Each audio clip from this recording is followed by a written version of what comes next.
Good morning, my friends. I remember being in grade school when the news broke, and I remember having that feeling. This was back in the days where the evening news was the news source beyond the morning paper.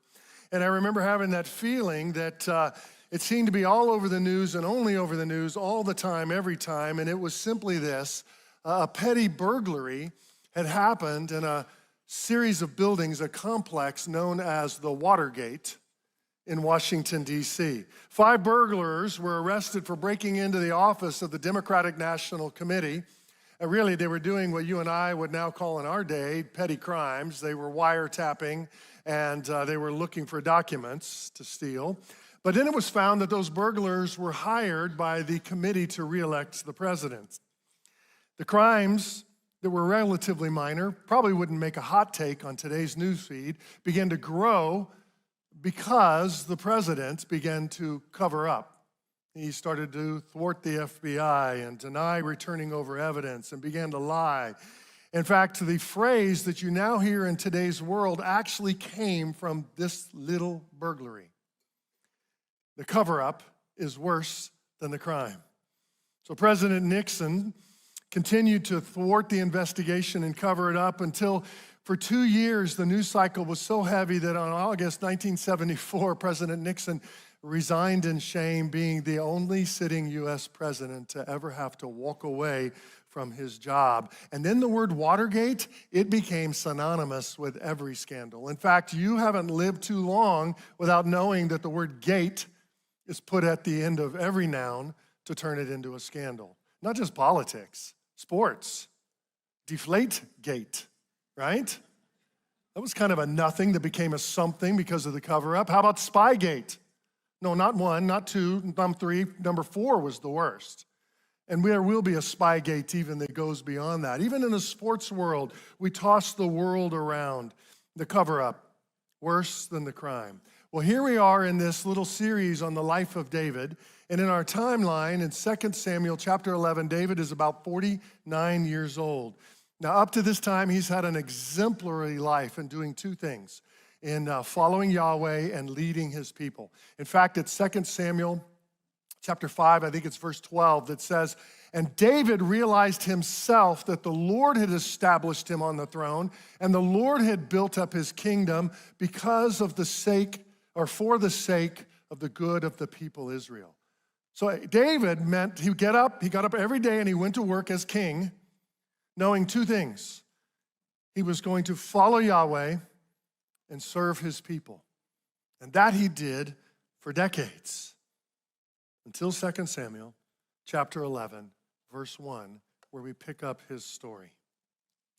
Verse 1 says, "In the spring, at the time when kings go off to war, David sent Joab out with the king's men and the whole Israelite army. They destroyed the Ammonites and besieged Rabbah, but David remained in Jerusalem." This is a time of relative peace and prosperity for David personally in his kingdom. Yes, the Ammonite wars were still going on, but they were in the final pushes of victory on their capital city. Israel is in a place that they have not enjoyed for an awful long time. Now listen, not every ancient king in David's days personally led their troops on the battlefield themselves. So it's not unheard of for a king to stay back at the palace and send a captive of the guard to lead the charge. And yet David has never been just any king. He's always been someone who's led by example, but this time David stays in the palace. Now I'll tell you at this point in this verse, there is nothing inherently wrong with David's decision to stay behind. But you cannot miss the fact that David's fall, that we will read in just a minute, happens when David is at ease and in prosperity. Secondly, when he can no longer see the real battle in front of him that's going on. And third, when he is isolated from his closest friends and comrades. And I will tell you, prosperity, whatever you define it as, plus isolation is a dangerous combination for us. Hey, note to self. Community is essential if we're going to live well. And second, note to self, mere church attendance is not the same as living in community.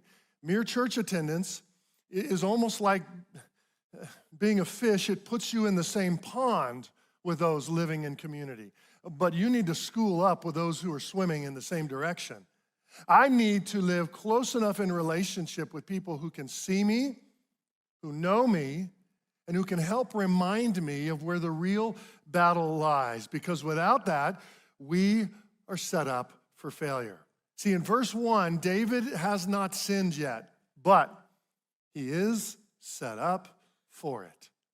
For now we pour into verse 2. Verse 2 says, one evening David got up from his bed. He walked around on the roof of his palace. From the roof, he saw a woman bathing. The woman was very beautiful. And David sent someone to find out about her. The man said, she is Bathsheba, the daughter of Eliam, the wife of Uriah the Hittite. And I don't think this passage needs a lot of explaining, does it? Any young adult and older knows exactly what is happening here. David sees, David lusts, and David now starts to inquire. In other words, he takes his first step of action. And he learns that this is not just any neighbor. This woman is Bathsheba. It says she's the daughter of Eliam, and she's the wife of Uriah the Hittite. Those are not confusing names to David. Eliam and Uriah the Hittite are two of David's mighty men. David's mighty men were the men who came to him in the caves to help rescue him, to fight for him. David's mighty men, these were two men who shed blood on his behalf, who covered his back, who kept him from being most vulnerable, who would have said that we were in his inner circle of closest friends. In fact, we know that Eliam is her father, which makes her, Bathsheba, the granddaughter of Ahithophel. Ahithophel is David's closest counselor. Don't you see how much worse what many of us know is coming in the text is about to tell us? I want you to notice the word sent in verse 3. Simple little verb. That verb will be used 13 times in the rest of this chapter. And if you follow the sending, S-E-N-D-I-N-G, you will then be able to trace the path of sin, S-I-N. Because in verse 3, David is now just flirting with sin. But you're going to see soon, the next scent that comes up, he falls headlong into it. Look at verse 4 and 5. Then David sent messengers to get her. She came to him, and he slept with her. Now she was purifying herself from her monthly uncleanness. And then she went back home. The woman conceived and sent word to David saying, I am pregnant. Is your stomach starting to turn? I hope so. That still means we have our senses about us.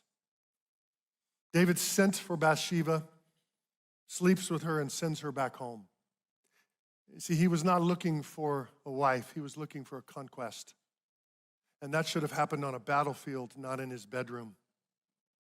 And things get complicated because David sends word that she's pregnant, and now David goes into panic mode.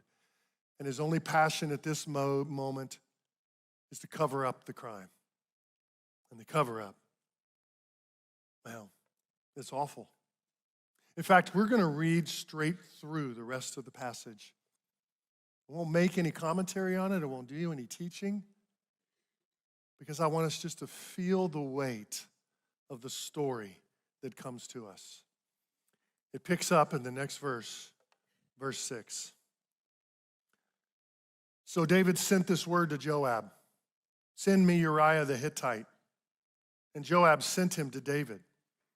When Uriah came to him, David asked him how Joab was, how the soldiers were, how the war was going. Then David said to Uriah, go down to your house and wash your feet. So Uriah left the palace, and a gift from the king was sent after him. But Uriah slept at the entrance of the palace with all of his master's servants and did not go down to his house. David was told, Uriah did not go home.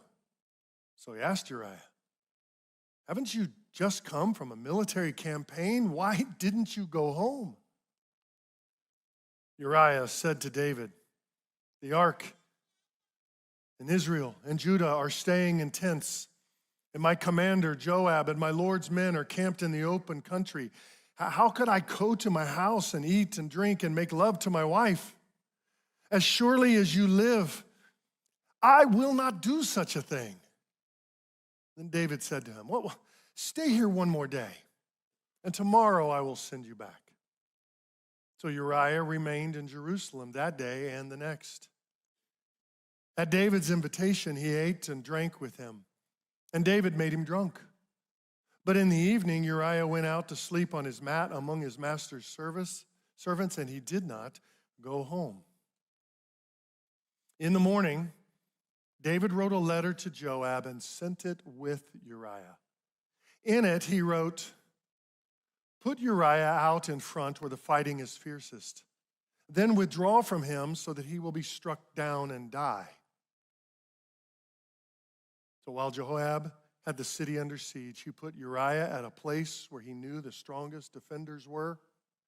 And when the men of the city came out and fought against Joab, some of the men in David's army fell. Moreover, Uriah the Hittite died. Joab sent David a full account of the battle. And now we skip to verse 26. When the wife of Uriah heard that Uriah, her husband, was dead, she lamented over her husband. And when the mourning was over, David sent and brought her to his house, and she became his wife and bore him a son. But the thing that David had done displeased the Lord. Our stomachs just went from turning to actually being sickened, didn't they? Because all of this sending is because David is in damage control mode. His crime was horrible, and his cover-up is horrendous. The abuse of power leads him to use Bathsheba and then murder her husband, as well as the other men around Uriah who died.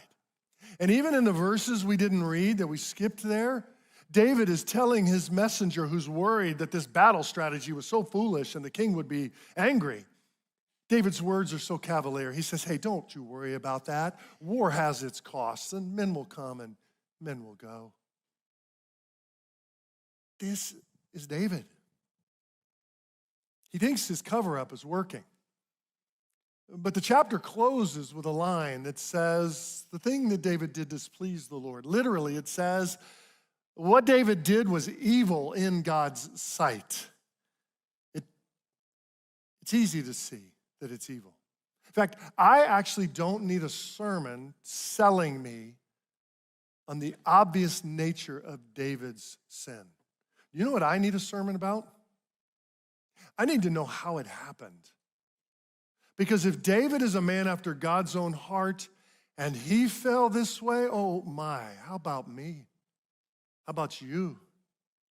What does this tell us about us? Because before chapter 11, all we know about David is he was following Yahweh and serving his people. But now here in one episode of his life, we see him fall to such depths that it's mind-blowing. How does this happen to a follower of God? You know, I was about 40 years old before I discovered my first hobbies. Before that, I was like a lot of men that I knew. My hobbies were work and my family. Honestly, just trying to keep both of those plates from not just spilling over. But about 40, I started stumbling into a couple of hobbies, and one of them is a hobby I've held on to. It's kayak fishing. I love even the name of the sport. It's actually called minimalist fishing. So when I have a really bad day, I feel like I've nailed it. You catch no fish, I nailed the sport, minimalist. One of the things I first learned as I've held on to is the difference between a good catch and a bad catch usually comes down to the kind of lure that I use. There actually, and this might be more info than you want to know, I find it fascinating. There's three kinds of lures, three categories of lures. The first lure is called an imitation lure. It's the thing that looks exactly like what you would expect a fish to eat. So instead of a real worm, it's a plastic worm. The next category is called an attraction worm. It's just shinier. It's got some bling. And hey, can you blame a fish? Who doesn't love to chase a little bling?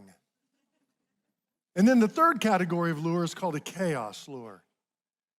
It's not attractive, and it doesn't look like food. It just taps into the innate hunger or anger or anxiety of that fish and buzzes with such intensity that a fish will just strike to protect itself. Here's the thing. A good lure won't do the job to catch a fish. It's actually how you play the lure as a fisherman. Oh, by the way, did you notice how I used the word play the lure? Because from a fisherman's point of view, this whole thing is a game. But to that smallmouth bass I'm after, this is a matter of life and death. How about the lures that the enemy wants to use in our lives as followers of Jesus? The New Testament is where we're going to take some coaching and teaching. I love having a father who wants to coach us up and teach us. He says in James chapter 1 this about how it is we fall for those lures. He said, "Let no one say when he is tempted, I am being tempted by God, for God cannot be tempted with evil. He himself tempts no one. But each person is tempted when he is lured and enticed by his own desire." And don't you start to see the anatomy of sin here? Notice that verse 13 says, when we are tempted. The verse does not say if you are tempted. It is assuming the truth of life is that we are tempted every day. Now, the same lure doesn't work on all of us. Some of us are more into imitation, some of us are into attraction, and some of us are just angry and anxious enough we go after the chaos. But make no mistake about it, the enemy does fish in our ponds. In fact, verse 14 says, each person is tempted. So we have to admit that we are susceptible, we are attracted to the lures that are around us. And when we feel immune to temptation, that just makes us an easy catch. And so the question I have is, how do we tend to respond to temptation? Well, James says, well, let me tell you how you shouldn't respond. He says, first of all, when you're tempted to sin, let no one say when he's tempted, I am being tempted by God, for God cannot be tempted with evil, and he himself tempts no one. You know what he's tapping into. He's tapping into our natural inclination when we strike and go after temptation or bait or lures, that we seek to blame someone else. It's been that way since the garden. Adam and Eve fell the exact same way we just saw King David fall. He saw, he desired, he took. Adam and Eve saw, desired, took. But then immediate response is to turn around and fix that blame on someone else. They put me in that situation. I was only angry because they did this. I gave in to lust one more time because my spouse this. And we move towards blame. And when that doesn't work, we're even tempted to blame God. I know that sounds crazy, but subconsciously we roll into a place where we say, well, if God is sovereign, and he knew I would be in this situation, he put me in this situation, he must even really be behind my sin or other sin or life's sin. By the way, that's why you hear people sometimes say things like, I need to learn how to forgive God. No, that's a myth. Because James just told us two things about God. Truth number one, he says, God does not tempt us with evil. Yes, James 1 tells us that God will test us with trials, but the goal of a trial is to make us mature.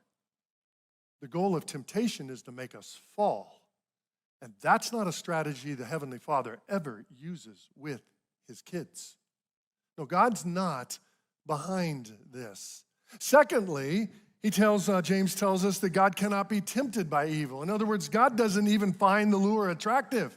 He's holy. There's nothing in sin that causes him to even be drawn towards this bait, to use it against us. He can't bear the presence of sin. It's the opposite of his holy nature. So we can't blame him. Instead, we don't look out to why I sinned out there. No, James tells us exactly where we look. We look within. Look at verse 14 and 15 together. Notice here again this anatomy of temptation and sin. He says each person is tempted when he is lured and enticed by what? Oh, his own desire. Then desire, when it is conceived, gives birth to sin. And sin, when it is fully grown, brings forth death. Let's go back to the fishing analogy. The reason a smallmouth bass goes after my lure is because he's either hungry or angry. But as a fisherman, I cannot put my lure into that fish. All I can do is dangle it around him, and that fish will go out of him after it because of what is already inside of him. Notice that the words James uses are lure and entice. Do you see those two verbs? How vivid. Because in the original language, the Greek that the text is written in, that's a hunting and a fishing term. Lure is fishing. Entice is hunting. It means to entrap, like trapping an animal. What makes the temptation so attractive, though?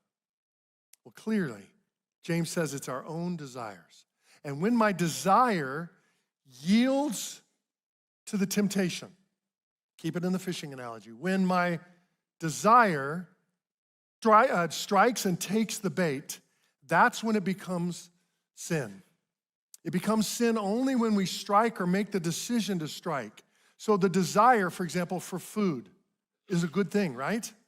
But it's when I take the bait of gluttony that it leads over to sin.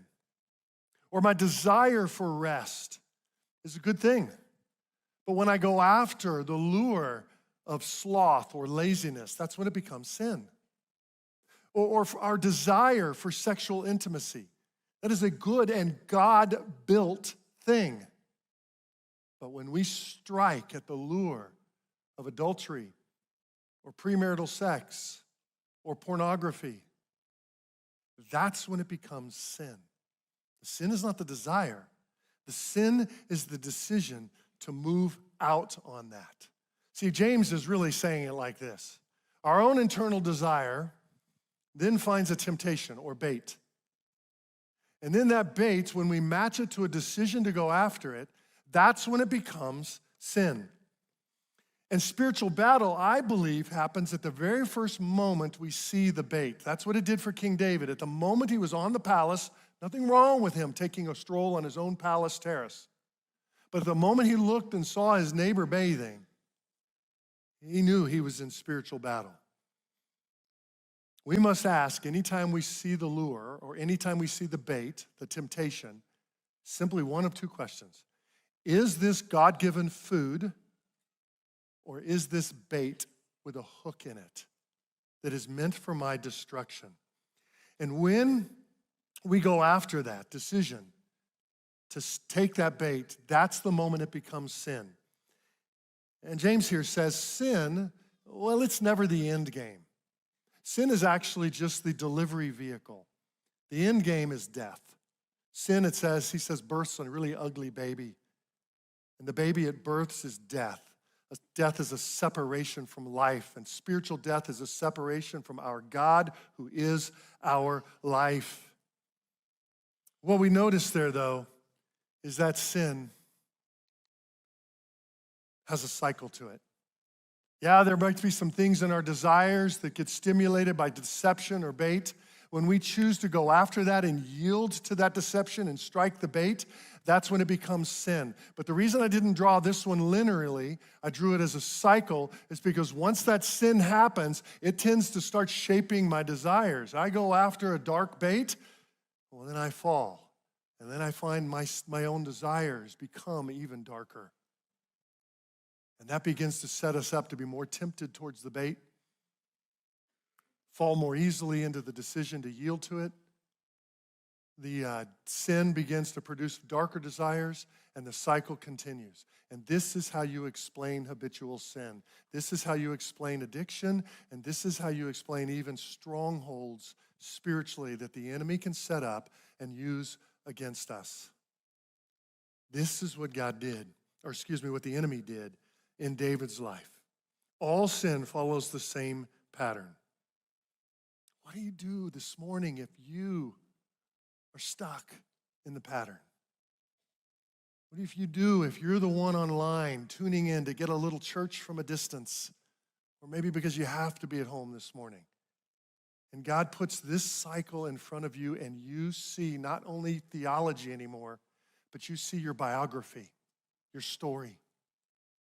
Are you stuck? Is it hopeless? Or can there be a breaking out of this cycle? Listen, God lovingly shouts truth into this cycle to break us from it and move us to a place of life. He says to us in James chapter 1, verse 16, the very next verse, he says, I don't want you to be deceived, my beloved brothers and sisters. Don't be deceived. It means don't be led astray. You and I would say it this way: we're not going to chase the bait. See, temptation's power is in the lie. Remember, he says, don't be deceived. So the first thing we need to do is say, okay, I need to stop believing the lie.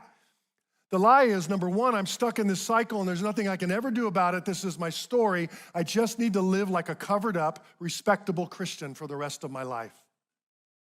That's a lie from hell. In fact, if we breathed in closely, we would smell the sulfur. The truth God gives us is this, first of all.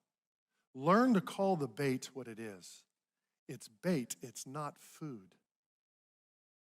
Acknowledge that temptation is something that's appealing to a dark desire toward us, but it is not what God gave us. As our brothers and sisters in Celebrate Recovery are prone to say, and I'm so grateful for, they say change can happen. Freedom is possible. And they speak of another kind of cycle, a different kind of cycle that helps us resist sin and enjoy life, where the desire is still there, and yes, the temptation, the lure are still being thrown around us, but we can make a different decision. The decision point here at the bottom of both cycles is our critical path. We can choose to resist and rely. And when we do that, it moves us to a place of life where we are continuing to be connected to the life of God, and that begins to even shape our desires, where our desires are actually becoming more life-giving. And when your desires are more life-giving, you actually have, you're more hungry for food, not for bait. And it continues us in a powerful way. But resisting sin will be more than willpower. We know, hopefully, if you're, again, over the age of 7th grade, since our junior hires were in the room first hour, and up, you know that willpower alone will not work, right? Every adult knows that. And we know why that won't work. Number one, experience. It hasn't worked in the past. But number two, even theology tells you that. You know that the temptation is coming from within your own desires. James told us that. So the worst thing you can do is go back inside and try to tap into your own desires to come up with a solution out of it. No. The rest of James tells us at that point we turn our gaze towards the work of God and the Word of God, and we learn to resist sin by relying on God's work that re-energizes us from the inside. And we begin to respond to His goodness. But let's get real, because temptations will come this week. Actually, temptations will come this day. The enemy will fish in our pond. And so how do we resist and rely? Well, the first thing we do is we call temptation what it is. Just call it. It's bait. Name it what it is. It's bait, it's not food. And then secondly, we turn from that temptation, that lure, and we begin to resist it by relying on what God has done for us and the promise He gives us to empower us in temptation. We don't just run from temptation, we run to the Father. Does that make sense? Standing only your ground is not helpful. Turning from temptation and running to the Father is where we'll get the power. And then third, we do what the Father has for us. The same thing Hunter taught last week when he put the table in front of the cross. We feed on the food that the Father gives us. Satisfied, full people don't tend to fall for bait as easily. We don't look to willpower. We look to the Word of God and we look to the work of God. You know, it was 44 years ago this summer that I came to Christ as a high school student. By the way, students, as long as you're in the room, I'll tell you this. Don't ever downplay the power of your cell group. I was the kid who stiff-armed the junior in high school who invited me to cell group for an entire semester. I just felt like if I could just keep doing this, they'd leave me alone. I finally went to the last cell group in May because I knew you'd have to go one time, then those groups would be over for the summer, and they would leave me alone. And I heard the truth of God, and that summer gave my life to Christ. My small group leader, after giving my life to Christ, said, "Hey, I want you to memorize a verse." And I said, "What? Homework? I thought this was the free gift of God resulting in eternal life. And it's summer. Why am I having homework?" And he said, "Trust me, Mark, this won't feel like homework. This will feel like survival." Or you and I would use the phrase food. And it was 1 Corinthians 10:13 that I memorized. "No temptation has overtaken you, except the ones that are common to every other person. But God is faithful. He will provide a way of escape. He will not allow you to be tempted beyond what you can bear, but will provide a way out." David's crime was deep and dark, but folks, his cover-up was desperate and deadly. And we're going to choose to take this story and break it into 2 weeks. Oh, the temptation was to sandwich his fall and his restoration into one message. There's nothing wrong with that. But I felt like for us as a body of Christ to split them up and let us sit with the weight and the reality of our temptation and get honest with God about the battle strategies the enemy has used.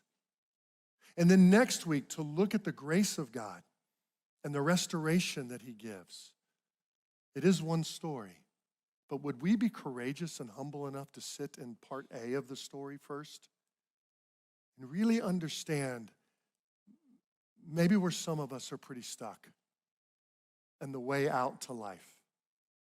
Hey, there is one more sent verb we have not read yet, and it is actually the last verb in the story. 2 Samuel chapter 12, verse 1. "Then the Lord sent Nathan the prophet to David." Now who's doing the moving? What do you call it when the holy God moves to repair a relationship that we've broken in rebellious sin? There's one word for it: grace. The Father's desire is that no one would be stuck in the cycle of deadly sin, but that we would all come to know him and enjoy the life he gives. So I want to ask, would you now pray exactly what you did before the sermon started? Quiet your hearts for a second. And then pray, "Speak, Lord, your servant is listening. Where do I need to obey this?"